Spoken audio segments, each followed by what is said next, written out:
जी हाँ, हेलो नमस्कार दोस्तों। आप सबको बता दूं कि आप सबके बीच में फिर से रमेश रेशमिया का आ गया है सॉन्ग धमाका मचाने के लिए। अब की बार यूट्यूब पर आ चुका है, आज ही रिलीज हो चुका है। सुबह 7 बजे रिलीज हो चुका है सॉन्ग।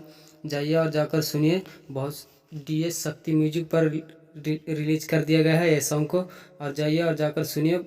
Direct video